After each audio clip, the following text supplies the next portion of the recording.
Bismillahirrahmanirrahim. Assalamualaikum warahmatullahi wabarakatuh. Alhamdulillahil malikil mannan, wassalatu wassalamu ala sayyidina Muhammadin waladi Adnan wa ala alihi wa ashabihi wa tabi'ihi ala mamarriz zaman. Asyhadu an la ilaha illallah wahdahu la syarika lah, al-musabbihatu bil jismiyati wal jihati wal makan waz zaman. Wa asyhadu anna Muhammadan abduhu wa rasuluh alladhi khuluquhul Qur'an. Ibadah Rahman, alhamdulillah untuk yang kesekian kalinya masih tetap Allah Subhanahu wa taala tetapkan keimanan kita, keislaman kita dan ketakwaan kita kepada Allah Subhanahu wa taala, sehingga pada malam hari ini kita telah melaksanakan sholat maghrib berjamaah. Tentunya itu menjadi satu amalan bagi kita. Semoga apa yang telah kita lakukan mendapatkan balasan yang baik di hadapan Allah Subhanahu wa taala, dan itu pasti, insya Allah. Baik, mari kita sama-sama awali dengan kita baca suratul Fatihah dengan harapan semoga Allah Subhanahu wa taala menetapkan kesehatan kita, sehat walafiat jasmani rohani kita, tetap dalam keimanan, tetap dalam menjalankan perintah Allah dan menjauhi larangannya. Yang kedua, kita doakan saudara-saudara kita yang dalam keadaan sakit, baik berbaring di rumah maupun berbaring di rumah sakit. Semoga Allah Subhanahu wa taala berikan kesembuhan sehingga dapat menjalankan ibadahnya, menjalankan aktivitasnya baik duniawiyah wa ukhrawiyah dengan baik, dan juga tentunya mendapatkan ridho dari Allah Subhanahu wa taala. Yang ketiga, barangkali saudara-saudara kita, teman sejawat kita, tetangga kita yang punya hajat, semoga Allah Subhanahu wa taala realisasikan hajatnya sesuai dengan keinginan dan mendapatkan keberkahan dari Allah Subhanahu wa taala.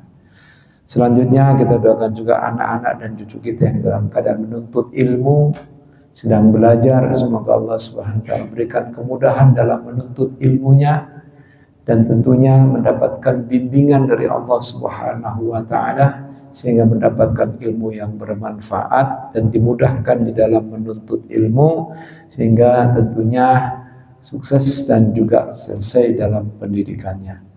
Ala hadhihi niyyah wa likulli niyatin shalihah. Al-Fatihah. A'udzu billahi minasyaitonir rajim. Bismillahirrahmanirrahim. Alhamdulillahi rabbil alamin, arrahmanir rahim, maliki yaumiddin, iyyaka na'budu wa iyyaka nasta'in, ihdinas siratal mustaqim, siratal ladzina an'amta 'alaihim ghairil maghdubi 'alaihim waladdallin. Amin. Al-babu tsaminu fil masajid, bab ke-6 tentang masjid. Di dalamnya wa fihi fusulu salasatin, ada 3 fasal di dalamnya. Fasal pertama atau bagian pertama tentang keutamaan masjid dan berjalan menuju ke masjid.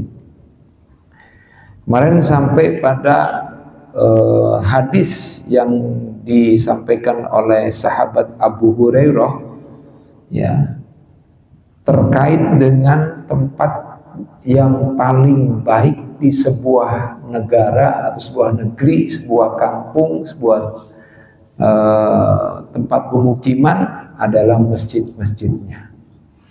Tempat yang terburuk, yang dibenci oleh Allah di suatu tempat, di suatu negara, di suatu negeri adalah pasar-pasarnya. Itu kemarin sudah kita bahas ya, Pak ya. Kita nggak usah jelaskan, nanti kalau ada pertanyaan baru kita jelaskan kembali. Baik, dari Abu Hurairah juga, ya, wa anhu. Tapi terkait dengan tadi sebentar dulu ada penjelasan waktu itu mungkin belum nyampe kali ya. Wa abghadul baqa'i ilallahi al-aswaq, ya, bahwa tempat yang paling dibenci oleh Allah adalah pasar-pasar, karena li'annaha mahallul kadhibi wal ghishi wa mayadinish syayatin, karena di tempatnya adalah banyak perkataan atau perbuatan dusta, penipuan, dan di situ tempatnya daerah di mana setan-setan berkeliaran. Dalam arti ya setan baik jenis jin maupun manusia. Walidha la yambagil maktu fiha illa biqadril haja. Oleh karena itu ya dianjurkan ya agar tidak lama-lama di pasar. Ya, kalau pedagang harus lama ya. Lama-lama di pasar ya. Ya, illa biqadril hajati, kecuali karena ada suatu keperluan. Ya. Dalam hadis ada hadisnya, li hadisin kun akhiru may yadkhulus suqa wa awwalu may yakhruju minha. Jadilah kalian itu, atau jadilah kamu orang yang paling akhir masuk ke pasar, dan jadilah kamu itu orang yang paling pertama kali keluar dari pasar. Coba kemarin kan sudah kita bahas ya, sudah saya jelaskan bahwa ini tidak ini bukan berarti bertentangan dengan sebuah firman Allah, ayat yaitu di dalam surat Al-Furqan ayat 10, ya kan? Wa ma arsalna min qabla ma arsalnaka min qablika minal mursalina illa annahum la ya'kuluna at-ta'ama wa yamshuna fil aswaq. Tidaklah kami mengutus rasul-rasul sebelummu, wahai Nabi, sungguh mereka benar-benar mereka itu makan makanan seperti kamu, dan juga mereka berjalan di pasar-pasar. Berarti bertentangan. Bertentangan kan? Tampaknya bertentangan. Akan tetapi di sini makanya menurut Imam As-Suyuti di dalam yang Suyuti sudah saya sebutkan, bahwa itu disebut sebagai majaz ya. Majaz wasfil makan, ungkapan yang untuk mensifati sebuah tempat gitu ya. Artinya bisifatihi ma yaqau fihi, bagaimana sebuah tempat itu disifati dengan apa yang dilakukan di dalamnya. Ya. Jadi bukan berarti zat daripada masjid itu adalah tempat yang maksudnya mulia gitu ya, secara sendirinya zatnya, tetapi orang-orang yang di dalamnya yang melakukan zikir, kajian, baca Quran, ibadah sholat dan ibadah yang lainnya, itu yang memuliakan masjid. Masjid menjadi mulia. Nah, sebaliknya boleh jadi masjid menjadi tempat yang tidak baik kalau di dalamnya orang saling membenci, saling membicarakan aib saudaranya, saling tidak tegur sapa. Nah itu kan gitu. Boleh jadi ya kan. Ya, tapi masjidnya sih suci, tempat suci masih suci. Ya. Kemudian pasar juga begitu, bukan berarti pasarnya tempat yang buruk, bukan. Karena di dalam hadis, dalam ayat tadi firman Allah surat Al-Furqan ayat 10, Nabi juga dulu sering, para nabi itu banyak yang kerjanya sebagai pedagang, dan dia berjalan-jalan di pasar gitu. Jadi gitu. Jadi hadis ini, jadi kalau seandainya ada dua dalil baik dari Quran maupun hadis, atau Quran dan hadis yang secara dohir, secara nampaknya itu kelihatan bertentangan, wajib bagi kita untuk mengkompromikan yang disebut dengan al-jam'u. Jadi mengkompromikan dua dalil yang tampaknya bertentangan. Itu harus dikompromikan. Jangan diadu malah wah ini gimana bertentangan ini, enggak, tapi kitanya yang harus mengambil itu. Ya, bahkan Quraisy Shihab pernah mengatakan seperti itu. Ya, barangkali kita yang belum sampai untuk mengambil manfaat atau mengambil ibroh yang ada di dalam kedua dalil tersebut.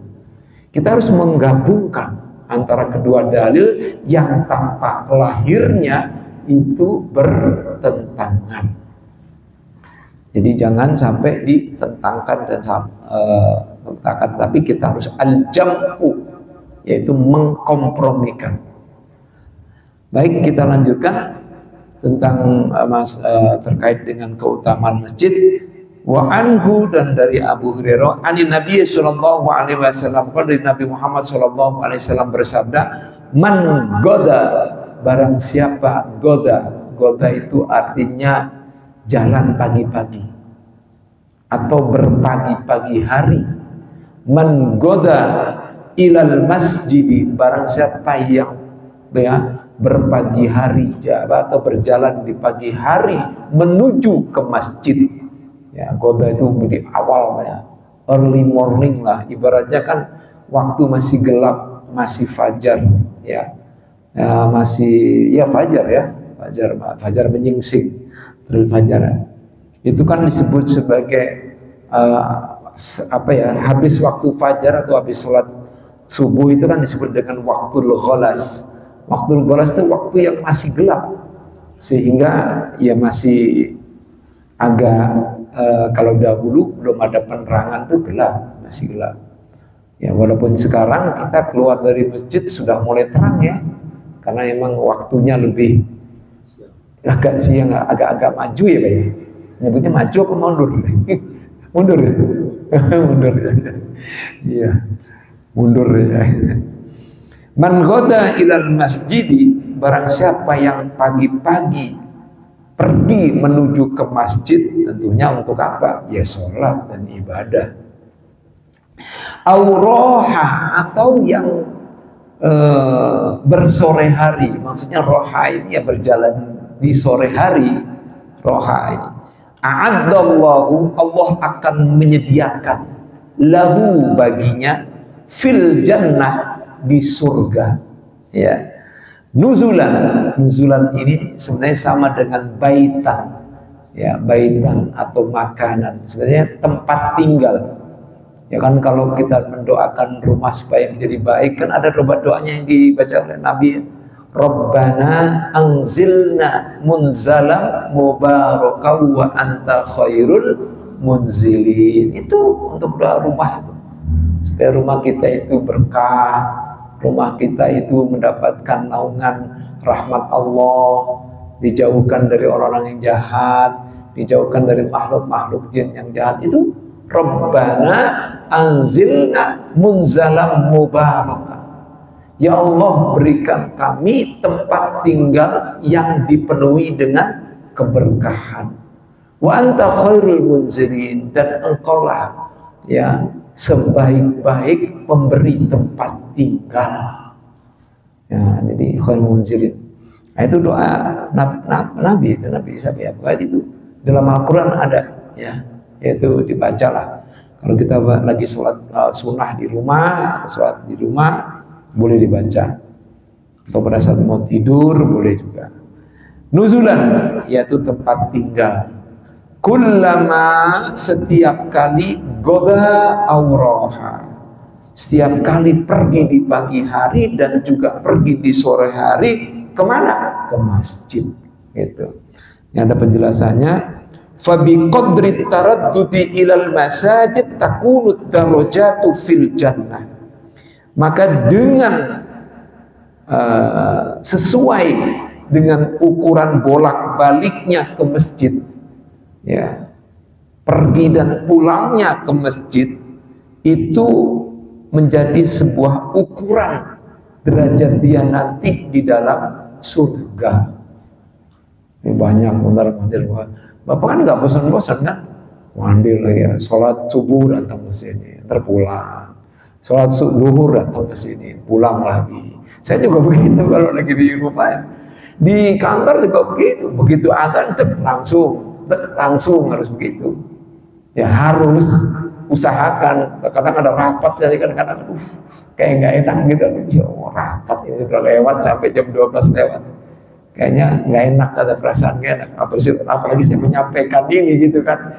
Saya menyampaikan hadis-hadis ini, menyampaikan ayat. Ya Allah, nggak enak banget kalau ada rapat ya. Tapi mau nggak mau kita juga harus menghormati yang memimpin rapat ya. Ya. Paling sebenarnya izin biasanya ya, izin sebentar gitu atau keluar aja kadang-kadang. Ya baik. Kemudian tadi disebutkan ya, wa hadza awwalul ahadithi allati targhabu fi mahabbatil masajidi was-sa'yi ilaiha wa in kana hadza fi ma qablahu. Dan inilah hadis-hadis yang pertama kali yang menjelaskan tentang cinta terhadap masjid dan berjalan menuju kepadanya. Walaupun memang sudah disinggung dengan hadis sebelumnya tentang keutamaan pergi ke masjid, tapi ini dianggap sebagai hadis pertama kali yang membahas tentang itu. Nah, ini terkait dengan mondar-mandir masjid. Berarti tetap saja mondar-mandirnya pun harus juga didasari niat. Ada orang yang mau mondar ke masjid, tapi tujuannya misalnya bisa aja membawa jadi tukang bangunannya. Saya tuh heran kadang-kadang ya, tukang bangunan, mohon maaf. Kadang-kadang betulin masjid, beresin masjid segala macam, tapi begitu adzan kagak ada gitu, pergi kemana ya gitu kadang-kadang. Saya heran itu kadang-kadang. Ada nongkrong di mana begitu. Itu tukang tuh kok kayak gitu ya? Saya khawatir itu. Apa benar apa yang katakan oleh Rasulullah ya? Kadal fakru ayyakuna kufran. Hampir-hampir kefakiran seseorang itu menjadikan dia menjadi kafir. Ya boleh jadi ya kan, kita lihat banyak orang-orang yang mohon maaf kadang-kadang orang yang di jalan-jalan yang ini itu ya kadang-kadang itu apa ya kita mah husnuzon aja, mudah-mudahan dia sholat insya Allah ya. Tapi rata-rata enggak ada yang kerja di rumah saya berapa kali itu orang tukang ya di rumah itu. Saya heran itu waktu ngerjain rumah saya itu renov itu waktu itu. Begitu pas menjelang duhur, habis duhur, bukan makan, habis makan tidur geletak aja di depan. Waduh saya bingung. Saya suruh Pak sholat gitu. Saya pernah nyinggung, ya Pak nanti Pak kalau udah bersih gitu. Oh jangan-jangan mungkin dia di jamaah, bisa juga. Ya kita mungkin juga di jamaah. Ada dia pendapat mungkin begitu. Karena badannya kotor, rasa kotor, takut nggak sah, ya lebih baik nanti sholatnya sekalian jamaah gitu. Kan duhur asar kan bisa dikerjakan pada saat sore hari. Ya mudah-mudahan seperti itu. Ya, cuman di jamaah terus, di jamaah terus, kayaknya nggak mungkin. Nah, barangkali ada pertanyaan. Kalau tidak kita lanjutkan ya. Nah ini tentang keutamaan mondar-mandir kita ke masjid. Ya, betapa luar biasanya dengan mondar-mandirnya kita ke masjid itu, tentunya kita akan mendapatkan tempat tinggal yang terbaik di surga nanti. Yang artinya mendapatkan tempat tinggal di surga yang disesuaikan dengan mondar-mandirnya kita itu. Derajat kita di surga itu ditentukan oleh itu. Tapi banyak hadis yang menjelaskan tentang ini. Nanti ada lagi nanti ya yang melangkah ke masjid itu tentang langkahan kakinya. Nanti kita lihat lagi. Baik, rawahu syaikhani, diriwayatkan dua syekh. Dua syekh ini berarti Syekh Imam Bukhari dan Syekh Imam Muslim.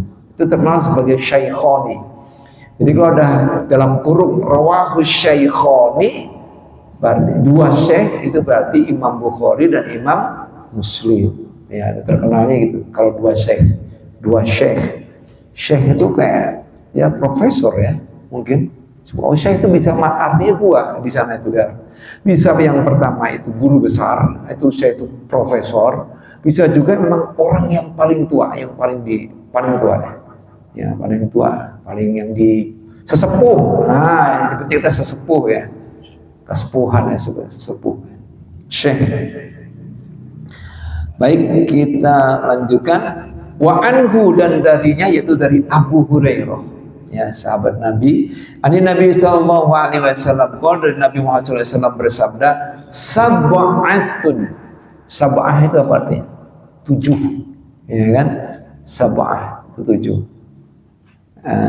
Alladzi khalaqa sab'a samawati tibaqa. Dialah Allah yang menciptakan 7 lapis langit tibaqa, bertingkat-tingkat. Tibaqa itu bertingkat-tingkat ya. Langit 1, langit 2, langit 3. Ini baru langit 1 aja luasnya mu'anauzubillah ya. Luasnya itu subhanallah, maksud saya, masya Allah ya. Luasnya luar biasa. Kita nggak bisa nyampe ya, luasnya luar biasa. Itu baru langit 1 itu. Langit 2 kayak apa ya? Langit 1 aja itu ya masuk di dalamnya ada galaksi. Ada galaksi Andromeda, ada galaksi Bima Sakti, semua itu. Itu kita tarik lagi, kita kecil banget, udah hilang. Kita ngelihat pulau udah hilang gitu. Kecil nggak kelihatan. Naik lagi ke langit 2, tambah nggak kelihatan lagi, tambah hilang. Ya kan? Galaksi kumpulan itu luar biasa. Saking luasnya ya. Sab'a samawat. Maka sab'ah itu artinya 7. Sab'atun, ya 7 orang, 7 orang. Yudhillumuhumullah, di sini disebutkan sab'atun angkanya saja, tapi orangnya tidak disebutkan. Beginilah kalau bahasa Arab itu.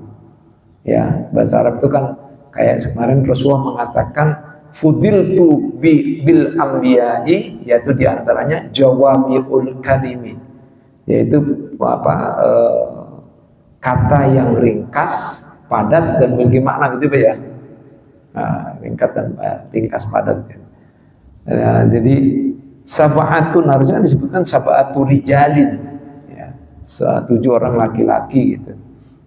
Sab'atun yudhillumuhumullah, 7 orang yang dinaungi oleh Allah. Fi dhillihi, di dalam naungannya, yaumala, di dalam naungannya, yaitu di bawah arasnya ya, di bawah naungan arasnya. Yaumala dhillah, pada hari di mana tidak ada naungan illa dhilluhu, kecuali dari naungannya nanti di hari kiamat. Karena begitu panasnya, begitu susahnya nanti pada saat di hari padang mahsyar itu ya. Illa dhilluhu 6 ay sab'atum minan nasi, ini penjelasan dari hadis kata-kata sab'atu yudhillumu tadi, yaitu sab'atum minan nasi, 7 orang ya, yakununa, yang mereka menjadi atau berada fi dhillil arsy, di bawah naungan arasnya Allah, yaumal kiamati, pada hari kiamat. Wa fi maqamit takrimi, wa fi maqamit takrimi wan nasu fi syiddatil qurabi. Jadi mereka mendapatkan penghormatan dari Allah Subhanahu wa taala, sedangkan orang-orang yang pada saat itu berada dalam kesusahan dan malapetaka yang luar biasa di hari kiamat. Siapa itu? Nah, yang pertama disebutkannya al-imamul adilu, imam yang adil. Ya, imam yang adil, pemimpin yang adil. Nah, pemimpin yang adil.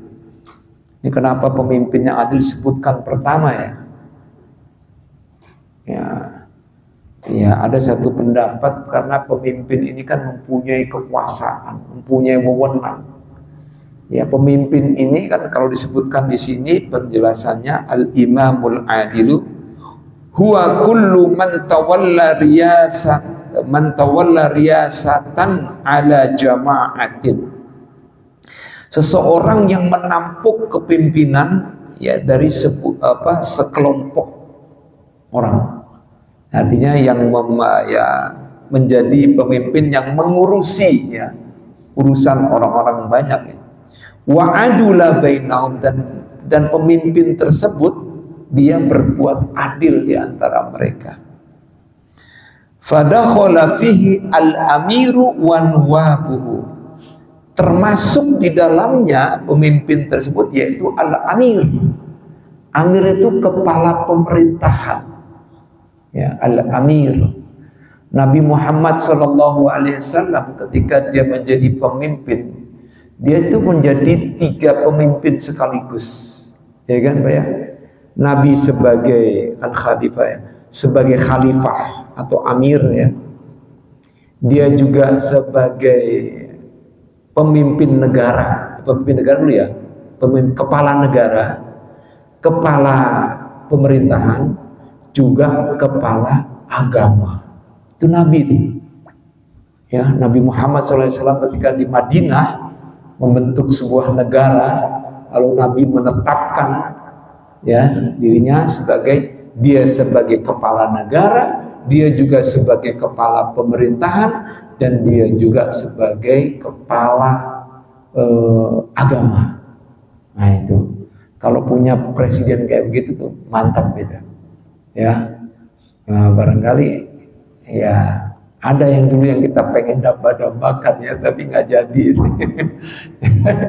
Tapi mudah-mudahan mungkin di dalam pemilihan yang akan datang, insya Allah menjadi pemimpin. Mudah-mudahan, semoga ya. Atau pemimpin yang adil ini didambakan oleh rakyatnya.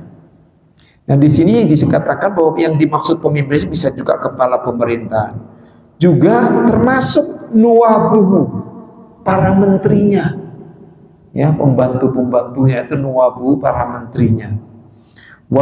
Dan juga yang paling kecil yaitu warrajulu fi ahli baitihi, seorang kepala rumah tangga menjadi pemimpin di keluarganya.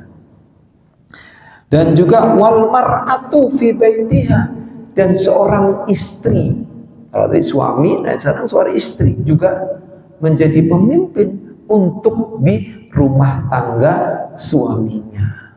Pemimpin juga Pak. Ya, fi baitiha kama ya'ti fil qada'i, nanti akan dibahas dalam bab tentang peradilan, itu akan ada pembahasan tentang pemimpin saya. Nah, di mana ada satu hadis ya, yang bunyinya kullukum ra'in wa kullukum mas'ulun an ra'iyah. Ra'iyah itu kan rakyat.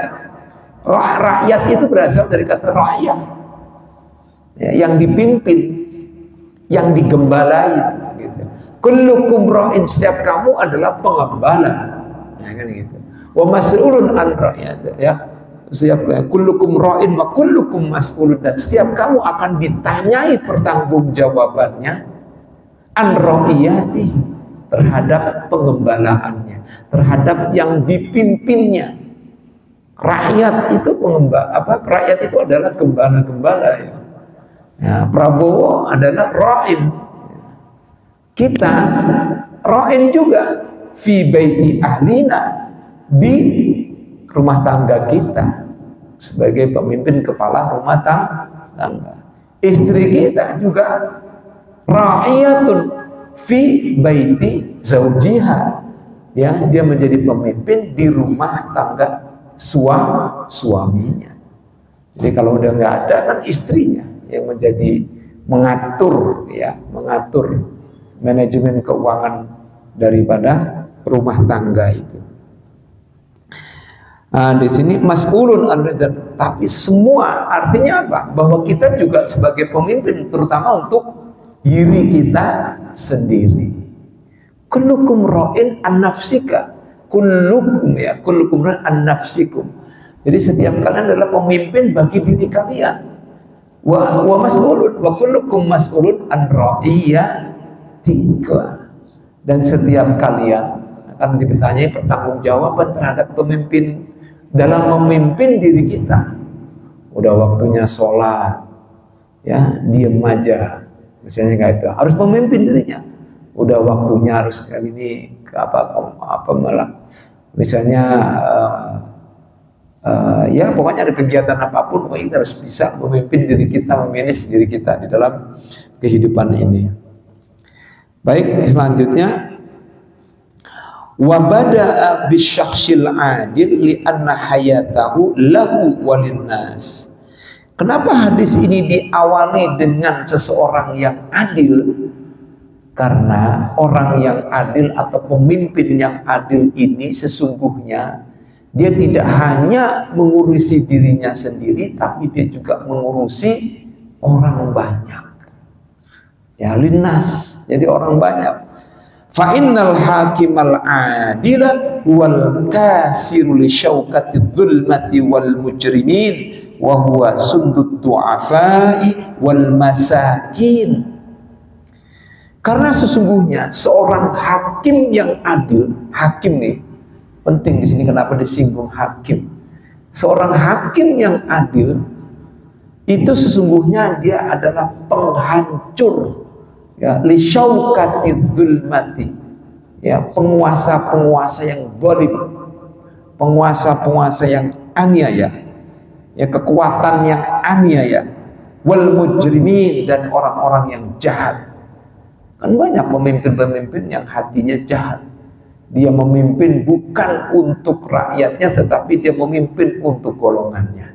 Dia memimpin untuk kelompoknya. Dia memperkaya diri dan dia tidak bagikan itu sesuai dengan ketentuan-ketentuan yang sudah dianggarkan itu. Banyak kan?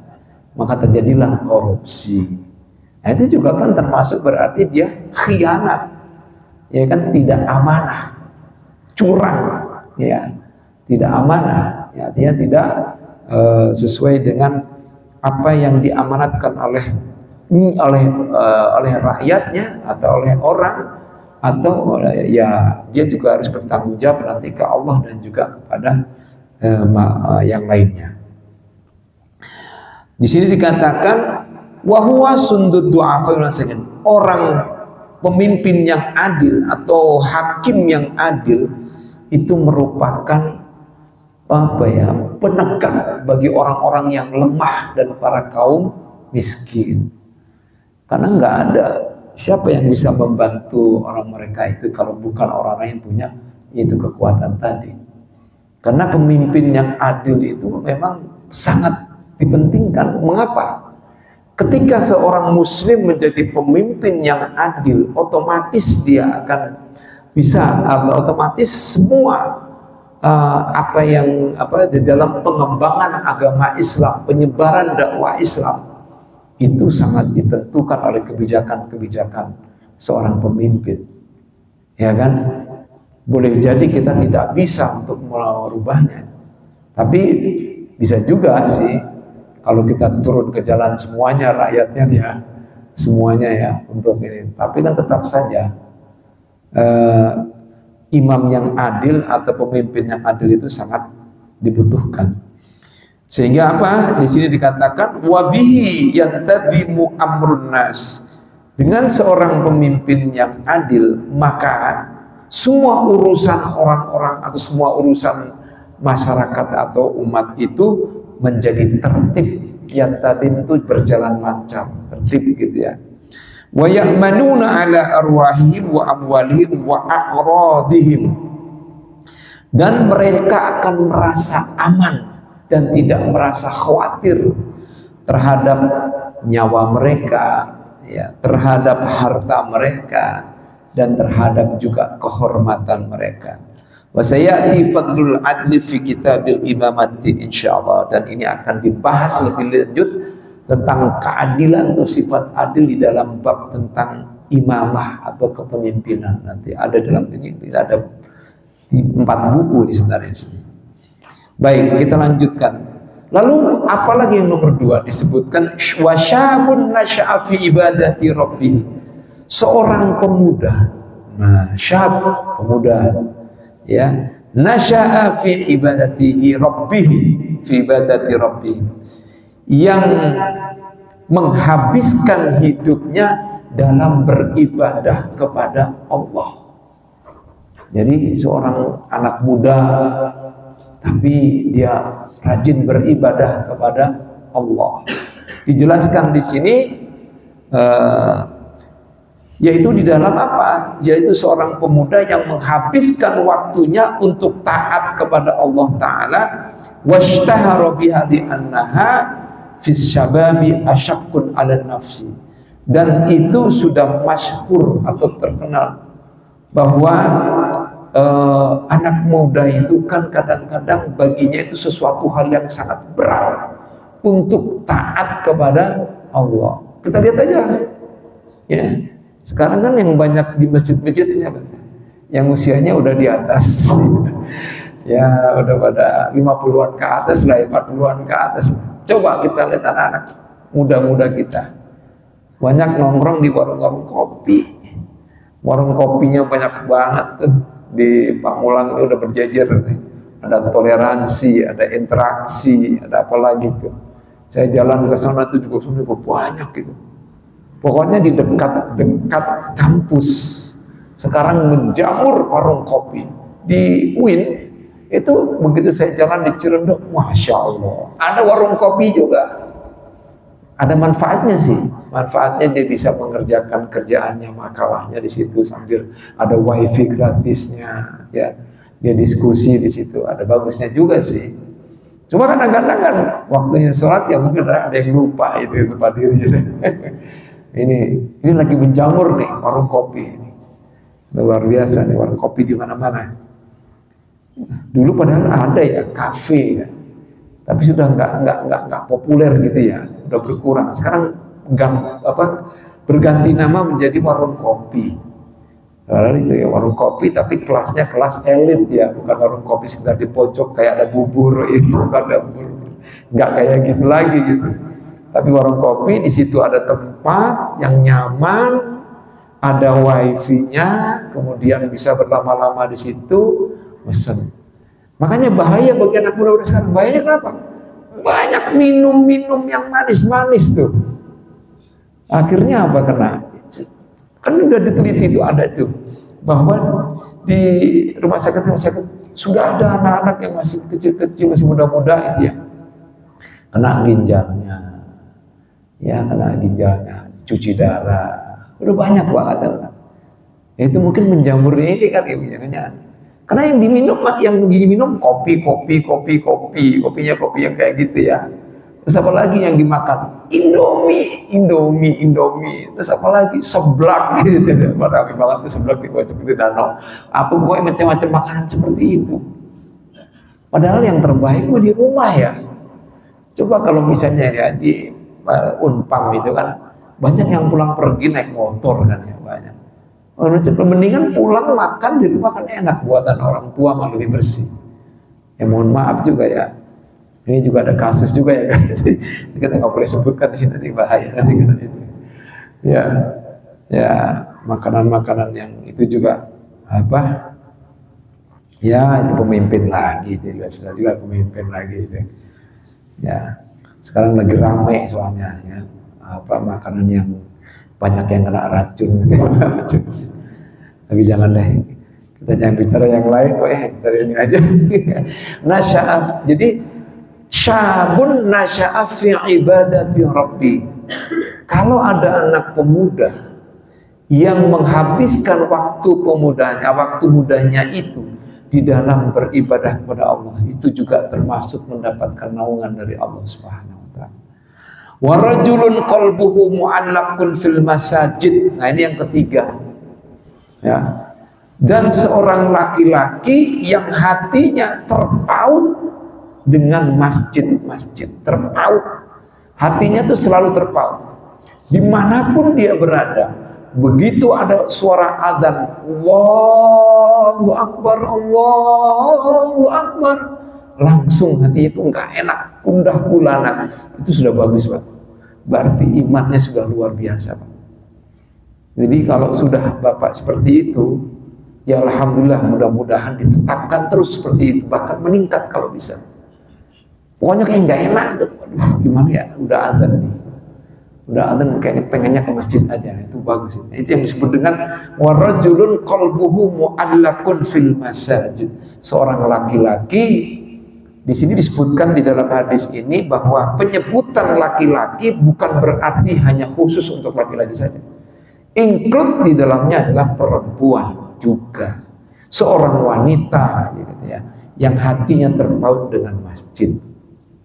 Sekalipun wanita ini ya yang terbaik adalah di rumahnya, tapi jangan dilarang. Jangan dilarang dia pergi ke masjid ya. Karena ada waktu-waktunya biasanya kan bisa ya. Ya, kalau di tempat kami di Masjid Jabal Ar-Rahmah, sholat subuh itu banyak kaum hawa, banyak ibu-ibu yang sholat banyak. Ya, kemudian kalau kajian pagi subuh juga banyak juga jamaah dari ibu-ibu itu. Tapi lebih banyak bapak-bapaknya sih. Ya, suami istri berangkat gitu ya. Ya, tapi kan kadang-kadang kan kita kan berdua ini kan istri di rumah untuk mungkin nyediain apa atau beresin apa, kadang-kadang itu bisanya ya. Artinya ya, tapi kalau dia mau ke masjid jangan dilarang ya. Kecuali begitu kelas ke masjid kemudian terjadi fitnah, nah baru dilarang dah tuh, jangan. Ya, lebih baik dilarang. Nah ini kan kalau seandainya nih, seandainya istri kita tuh cuantik, nah itu udah cuantik itu bahaya itu, cuantik banget gitu. Kalau dia ke masjid kemudian aduh ya bahaya, jadi fitnah, lebih baik di rumah. Itu kan, itu sebenarnya untuk menyelamatkan atau menutupi ya dirinya. Nah ini penjelasannya ini ada nomor 2, wafi riwayatin, dalam sebuah riwayat disebutkan muta'allikun. Kalau tadi kan mu'allak, ini muta'allik, artinya tergantung. Kalau muta'allik itu tergantung, sama juga sih mu'allak juga tergantung. Kalau ini muta'allikun, dia di bismil fa'il dengan isim atau kata bentuk, kata benda, subjek. Kalau yang tadi mu'allakun itu kata benda, objek, yang hatinya kegantung. Kalau dikenai digantung ke masjid ya. Dikenai perbuatan orang yang digantung, yang tergantung hatinya, digantungkan hatinya ke masjid. Ya sebenarnya sih udah menerjemahkan ke bahasa Indonesia itu agak susah, jadi sama aja jadinya tuh. Mu'allakun, muta'allikun. Muta'allikun itu subjek, mu'allakun itu objek. Kan bingung itu ya. Diterjemahkan ke Indonesia agak susah. Ya kan, digantung. Ya seperti kayak bahasa Jawa ya. Kunduran truk. Ini susah juga, kunduran truk gitu. Coba gimana coba kalau bahasa Jawa itu? Kunduran truk. Kemuduran truk gitu.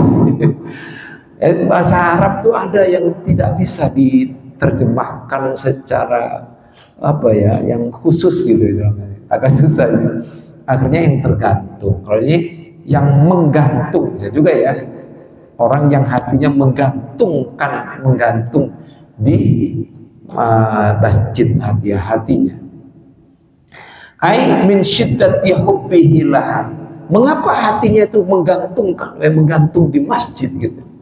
Karena apa? Di sini disebutkan karena kecintaannya yang sangat terhadap masjid. Ingin nggak mau ketinggalan untuk sholat rawatibnya. Sholat rawatib itu maksudnya ya awali waktiha, di awal waktunya itu. Ya kalau udah setiap 40 hari, 40 malam kita sudah bisa di awal waktu terus tertib. Kita digolongkan termasuk orang-orang yang insya Allah hatinya itu selamat dari kemunafikan. Ya, tiap ini waduh, luar biasa itu. Kalau seandainya bisa seperti itu, ya. Nah ini disebutkan. Kemudian wayakturu minat taraddudi ilaiha, dan banyak mondar-mandir ke masjid. Bukan dalam rangka untuk mencuri ya, itu sesuatu yang bukan, tapi untuk ibadah. Pergi dan pulangnya. Wahada alamatu kamalin, wahada alamatu kamali imanihi wa hubbihi lillahi ta'ala. Ini merupakan suatu tanda kesempurnaan imannya. Nah, betul kan, tanda kesempurnaan imannya seseorang kalau di hatinya sudah terpaut ke masjid, ya sempurna imannya, dan dia bisa dijadikan dan kecintaannya terhadap Allah, dan dia bisa dijadikan sebagai ya kalau saya ya apa itu qudwah atau uswatun hasanah. Qudwah itu suri tauladan yang baik gitu. Ya, orang yang sudah mondar-mandir ke masjid itu insya Allah terhindar dari kemunafikan, terus kemudian imannya dianggap sempurna, dan disinilah menunjukkan bahwa dan kelak nanti kita akan mendapatkan naungan di hari kiamat. Nah, ini terkait dengan keutamaan menuju ke masjid. Dan juga ini tadi sudah saya sebutkan 3 ya, imam atau pemimpin yang adil, pemuda yang menghabiskan hidupnya untuk beribadah kepada Allah, taat pada Allah, kemudian seorang laki-laki yang hatinya terpaut dengan masjid. Nah itu, terima kasih. Mungkin itu, apakah ada yang mau bertanya? Tapi ini sudah azan ya Pak ya, kita hentikan saja. Mohon maaf kurang lebihnya jika ada yang salah datang dari saya yang Taif ini. Billahi sabil haq wal afu minkum, wassalamu alaikum warahmatullahi wabarakatuh.